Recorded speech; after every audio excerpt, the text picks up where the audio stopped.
ይስጥልን እንደምንላችኋል ውድ ተመልካቾቻችን ከአባይ ቴሌቪዥን የሚተላለፍላችሁ የዕለተ ሐሙስ ታህሳስ 30 ቀን 2018 የዜና ላፍታ የመረጃ ሰዓታችን ተጀምሯል። በጋምቤላ ክልል አንዳንድ አካባቢዎች ከጸጥታ መደፍረስ ጋር ተያይዞ ተቋርጦ የነበረው የትራንስፖርት አገልግሎት ዳግም መጀመሩን ከትናንት በስቲያ የጸደቀውን የ34 ዳኞች ሹመት በፌዴራል የመጀመሪያ ደረጃ ፍርድ ቤቶች ላይ ክፍተት ይፈጥራል የሚል ስጋት መደቀኑ መገለጹን እንዲሁም የአላፍት ዝማሬ የተሰኘው መንፈሳዊ መርሃ ግብር ከቀጣይ ዓመት ጀምሮ እስካሁን ሲካሄድ ከነበረው አንድ ቀን ቀድሞ እንዲደረግ መወሰኑን አዘጋጆቹ ማስታወቃቸውን ጨምሮ ሌሎች መረጃዎችን ይዘናል። ከዜናዎቹ ጋር ራቢያ ክድር አብራችሁ ቆይታ አደርጋለሁ። አብራችሁን ቆዩ። በጋምቤላ ክልል አንዳንድ አካባቢዎች ከጸጥታ መደፍረስ ጋር ተያይዞ ተቋርጦ የነበረው የትራንስፖርት አገልግሎት ዳግም ተጀመረ። በጋምቤላ ክልል የጸጥታ መደፍረስ ገጥሟቸው በነበሩ ወረዳዎች ለአንድ ወር ያህል ተቋርጦ የነበረው የትራንስፖርት አገልግሎት ዳግም መጀመሩ ተገልጿል። በጋምቤላ ክልል የተለያዩ ወረዳዎች ውስጥ ከህዳር ወር መጨረሻ ጀምሮ ተከስቶ በነበረው የጸጥታ መደፍረስ ምክንያት በሰውና በንብረት ላይ ጉዳት መድረሱንና የትራንስፖርት እንቅስቃሴ ማስተጓጎሉ በክልሉ መንግስት በተሰጡ መግለጫዎችም ተገልጸዋል። የክልሉ ሰላምና ጸጥታ ቢሮ መረጃ እንደሚያመለክተውም ወደ ኒውዌር ዞን የሚወስደው የትራንስፖርት አገልግሎት ከሰኞ ታህሳስ 27 ቀን 2018 አንስቶ ዳግም ስራ ጀምሯል።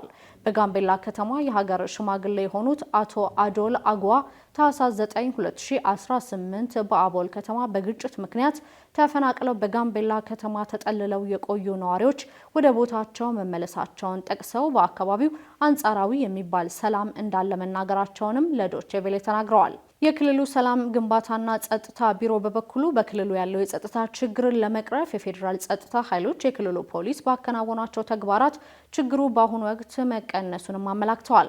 የቢሮ ኃላፊ አቶ ማበር ኮን ተቋርጦ የነበረው የትራንስፖርት አገልግሎት መጀመሩንም አስታውቀዋል። በጋምቤላ ክልል የብልጽግና ፓርቲ ጽህፈት ቤት ኃላፊ የሆኑት አቶ አሽኔ አስቲን በክልሉ ዋና ከተማና የጸጥታ ችግር በተከሰተባቸው ቦታዎች የሰላም ጉባኤ ማካሄዳቸውን ገልጸው በአሁኑ ወቅት የመንግስት ተቋማት ወደ ስራ መግባታቸውንና የሰዎች እንቅስቃሴም መጀመሩን አክለዋል። በክልሉ ዋና ከተማና በተወሰኑ የክልሉ ወረዳዎች ተከስቶ የነበረውን የሰላም እጦትም ለመቅረፍ የሃይማኖት አባቶች፣ የሀገር ሽማግሌዎችና የማህበረሰቡ ተወካዮችን ያሳተፈ የሰላም ጉባኤ መካሄዳቸውንም አብራርተዋል።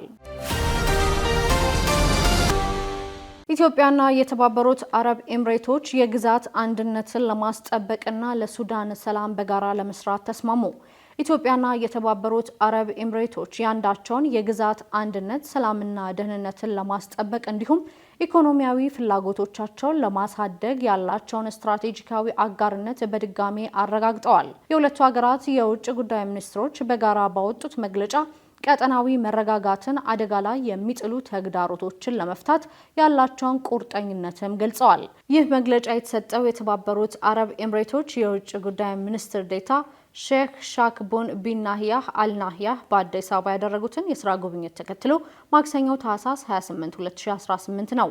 ሚኒስትር ዴኤታው ከኢትዮጵያ የውጭ ጉዳይ ሚኒስትር ዶክተር ጌዲዮን ጢሞቴዎስ ጋር ባደረጉት ውይይት ቀጠናዊ መረጋጋትን አደጋ ላይ የሚጥሉ ተግዳሮቶችን በጋራ ለመፍታትም ተስማምተዋል። ከሚያዝያ 2018 ጀምሮ በጦርነት እየታመሰች ባለችው ሱዳን የሚገኙ ተፋላሚ ኃይሎችን በንጹሃን ላይ የሚፈጽሟቸውን ጥቃቶችም አውግዘዋል። ሁለቱም ተፋላሚ አካላት ለንጹሃን ለሰብአዊ ድጋፍ ሰራተኞች ጥበቃ እንዲያደርጉም ጥሪ አቅርበዋል። ጦርነቱን የማቆም ቀዳሚ ኃላፊነት የሱዳን ተፋላሚ ወገኖች መሆኑን መግለጫው አጽንኦትም ሰጥቷል። በተጨማሪም አስቸኳይና ዘላቂ ተኩስ አቁም እንዲደረግ፣ ሰብአዊ እርዳታ ያለ ገደብ እንዲሰራጭና በሲቪል የሚመራ አካታች የሽግግር መንግስት እንዲመሰረት ሁለቱ ሀገራት ፍላጎታቸውን ገልጸዋል። ምንም እንኳን የተባበሩት አረብ ኤምሬቶች ለሱዳን ፈጥኖ ደራሽ ኃይል መሳሪያ ታቀርባለች የሚሉ ዓለም አቀፍ ክሶች ቢሰነዝሩባትም አቡዳቢ ክሱን ውድቅ በማድረግ ለቀጠናው ሰላም ቁርጠኛ መሆኗን በዚህ መግለጫ አመላክታለች። በጠቅላይ ሚኒስትር አብይ አህመድ አስተዳደር ስር የጠነከረ የሁለቱ ሀገራት ግንኙነት በኢንቨስትመንትና በጸጥታ ዘርፎች ላይ ትኩረት አድርጎ እንደሚቀጥልም ተገልጿል። ከትናንት በስቲያ የጸደቀው የ34 ዳኞች ሹመት በፌዴራል የመጀመሪያ ደረጃ ፍርድ ቤቶች ላይ ክፍተት ይፈጥራል የሚል ስጋት መደቀኑ ተገለጸ። የሕዝብ ተወካዮች ምክር ቤት የፌዴራል ዳኞች አስተዳደር ጉባኤ ተመልምለው በጠቅላይ ሚኒስትሩ አቅራቢነት ለፌዴራል ከፍተኛ ፍርድ ቤት ዳኝነት የ34 ዳኞች ሹመት ታህሳስ 28 ቀን 2018 ያጸደቀ ቢሆንም በፌዴራል የመጀመሪያ ደረጃ ፍርድ ቤቶች ላይ ክፍተት ይፈጥራል የሚል ስጋት በምክር ቤት አባላት በጥያቄነት ተነስቷል። የምክር ቤቱ አባላት ስጋታቸውን ያነሱት ለሹመት ቀርበው ሹመት ከጸደቀላቸው 34 ዳኞች ውስጥ 22ቱ የተመለመሉት ከፌዴራል የመጀመሪያ ደረጃ ፍርድ ቤት መሆኑን በመግለጽም ነው። ሆኖም የፌዴራል ዳኞች አስተዳደር ጉባኤ ምልመላውን ማጠናቀቁንና ቀሪውን መስፈርቶች በፍጥነት በማሟላት በአጭር ጊዜ ለምክር ቤቱ አቅርቦ ለማሾም ዝግጅቱን እያጠናቀቀ መሆኑንም ተወካዮቹ ተናግረዋል። ለፌዴራል ከፍተኛ ፍርድ ቤት ዳኝነት ከተመለመሉትና የሕዝብ ተወካዮች ምክር ቤት ሹመታቸውን ካጸደቀላቸው መካከል 13ቱ ሴቶች ሲሆኑ 21ዎቹ ደግሞ ወንዶች ናቸው። ሌላው በምክር ቤት የተገኙት አስተያየት ሰጪ ለፌዴራል ከፍተኛ ፍርድ ቤት የተመለመሉት ዳኞች በመጀመሪያ ደረጃ ፍርድ ቤት ላይ ትኩረት ያደረገው የፌዴራል ከፍተኛ ፍርድ ቤት ከወንጀል አንጻር የሚመለከታቸው ከፍተኛ ወንጀል የተፈጸመባቸውንና ከፍትሐ ብሔር አንጻርም ከፍተኛ የሕዝብና የመንግስት ጥቅም ያላቸውን ክሶች ከመሆኑ አንጻር ከሚሾሙ ዳኞች ልምድ ያላቸው መሆን ስላለባቸው መሆኑንም አስረድተዋል። የአላፍት ዝማሬ የተሰኘው መንፈሳዊ መርሃ ግብር ከቀጣይ ዓመት ጀምሮ እስካሁን ሲካሄድ ከነበረበት አንድ ቀን ቀድሞ እንዲደረግ መወሰኑን አዘጋጆቹ አሳወቁ።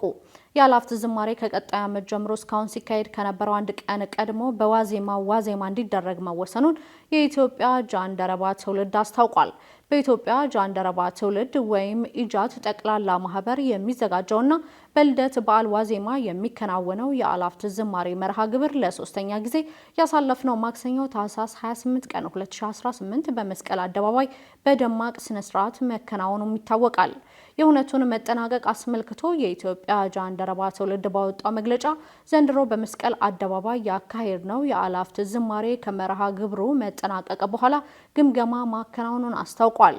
ከውይይቱ በኋላም የአላፍት ዝማሬን ወደ አላፍት ማህሌትና የአላፍት ቅዳሴ ለማሳደግ ሲደረግ የነበረውን ጥረት በ2019 የአላፍት ዝማሬ ላይ እውን ለማድረግ ሊቃውንት ቤተክርስቲያንና ብፁዓን አባቶችን በማማከር ድምዳሜ ላይ ተደርሷልም ብለዋል። ማህበሩ የአላፍት ዝማሬ በመስቀል አደባባይ ደረጃ ለመጀመሪያ ጊዜ እንደመካሄዱ የታየው አዲስ ነገር የአደባባዩ ጠባይ፣ የተሳታፊው ብዛት፣ ሰልፍና ፍተሻ የሚወስደው ታሳቢ ሆኖ ጸሎትና ዝማሬው ብቻ 5 ሰዓታትን የሚወስድ መሆኑ ህዝቡ ከአደባባዩ ለመውጣት የሚፈጅበት ጊዜና ወደ አጥቢያ ለመድረስ ከሚደረግ ጉዞ ጋር አዳጋች እንደሆነም ተስተውሏል ብሏል።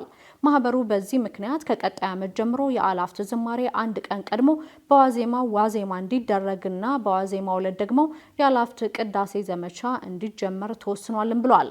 ይህ መደረጉ ማህሌት የሚቆሙ ምዕመናን ከአላፍት ማግስት እረፍት አድርገው እንዲቆሙ ወደ ቅዱስ ላሊበላና ወደ ሌሎች ቅዱሳት መካናት ጉዞ የሚያደርገውም ተሳትፈው በማግስቱ እንዲሄዱ እንዲሁም ልደትን በቅዳሴ እንዲያሳልፉ ያበረታታል ሲል ማህበሩ በመግለጫም አስታውቋል።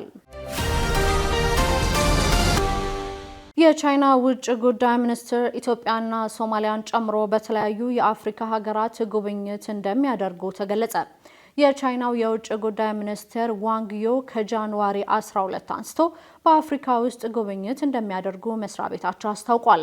የመስሪያ ቤታቸው ቃል አቀባይ እንደገለጹት ሚኒስትሩ ይህንን ጉብኝት የሚጀምሩት ከኢትዮጵያ ሲሆን በዚህም በአፍሪካ ህብረት ዋና መቀመጫ በሚከናወነው ቻይና አፍሪካ የርስ ኦፍ ፒፕል ቱ ፒፕል ኤክስቼንጅ በተሰኘው ፕሮግራም የመክፈቻ ስነ ስርዓት ላይ ይገኛሉም ተብሎ ይጠበቃል። በመቀጠልም ወደ ሶማሊያ የሚያቀኑት ሚኒስትሩ ከዚያም ወደ ታንዛኒያና ሌሶቶ በመሄድ የስራ ጉብኝት እንደሚያደርጉም ቃል አቀባዩ አስታውቀዋል። እንደ ቃል አቀባዩ የውጭ ጉዳይ ሚኒስትሩ ገለጻ ከሆነ በያዝነው የፈረንጆቹ ዓመት የመጀመሪያ የውጭ ሀገር ጉዟቸውን ሲያደርጉ አዲስ አበባ የመጀመሪያቸው ትሆናለች።